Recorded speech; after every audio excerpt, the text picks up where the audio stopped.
Salut tout le monde, j'espère que vous allez bien. Moi en tout cas je vais très bien et aujourd'hui on se retrouve pour un autre tour de magie. Cette fois-ci avec du matériel truqué, mais j'ai décidé de le mettre dans ma catégorie préférée, dans les tours de magie que je préfère.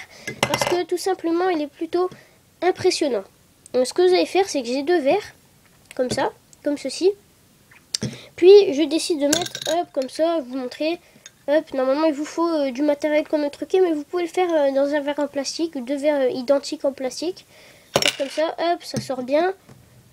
Vous faites comme ceci, vous mettez comme ça, hop, je fais passer de l'autre côté, et là, la pièce ne sort pas. Donc normalement vous ne devez pas expliquer que vous l'avez passé de l'autre côté, donc il se demande quoi. Maintenant vous faites passer comme ça, et voilà la pièce est sortie. Donc pourquoi tout à l'heure les deux... Il n'y avait plus de pièces qui sortaient, mais quand je les ai remis ensemble, la pièce est sortie. Donc normalement vous avez peut-être découvert le secret, donc c'est plutôt un tour de magie que j'ai inventé. Parce que au départ il n'était pas comme ça, il fallait le faire avec plusieurs pièces, mais comme vous n'avez pas forcément tout le temps plusieurs pièces de 5 centimes, vous devez le faire avec ceci. En fait j'ai un verre qui contient, je ne sais pas sûr que vous allez le voir, donc je vais essayer de faire avec de la lumière. Alors, je ne suis pas sûre que vous allez le voir. Non, on va pas le voir parce qu'il n'y a pas assez de luminosité. De toute façon, c'est plutôt sombre à l'intérieur, donc on va pas pouvoir. Mais à l'intérieur, il y a un petit trou qui laisse passer la pièce, c'est-à-dire qu'elle ne va pas tomber. Voilà, vous montrez le verre avant, on ne le voit pas en fait, hein, le petit trou.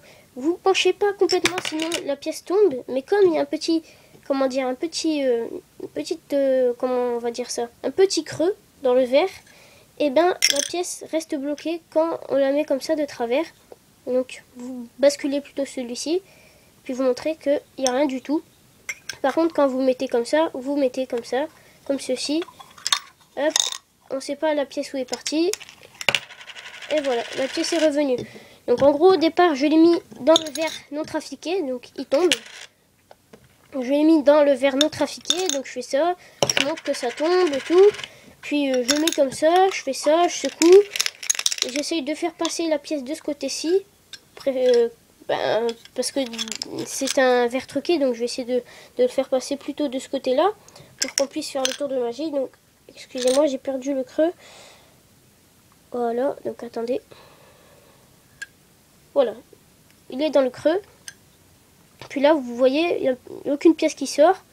Vous basculez un petit peu, donc pas trop parce que avec ce verre-ci, comme c'est un petit creux, vous pouvez faire un plus gros, mais après ça va un petit peu se voir vers l'extérieur. Donc vous basculez quand même, vous dites ah, plus de pièces. Puis là vous secouez, hop, et puis là la pièce est réapparue. Voilà, donc j'espère que ce tour de magie vous a plu. C'est pour ça que je l'ai mis dans mes préférés, non dans les truqués, parce qu'il est un peu spécial en fait, parce qu'il faut deux verres identiques. Et malgré qu'on trouve ça dans certains coffrets de matériel truqué, ça fonctionne pas toujours parce que c'est un tour de magie qu'il faut faire plutôt rapide et qu'il faut aussi... c'est un tour de magie plutôt complexe, donc moi comme je me suis pas vraiment beaucoup entraînée, c'est pour ça qu'il se voit. Mais sinon, quand j'ai vu un magicien le faire, ça passait totalement bien. Donc après, il faut vous entraîner et puis ça fonctionnera. Donc j'espère que ce tour de magie vous a plu. Cependant, je vous souhaite une bonne soirée ou une bonne journée. Puis on se retrouve certainement pour un autre tour de magie ou pour une autre vidéo.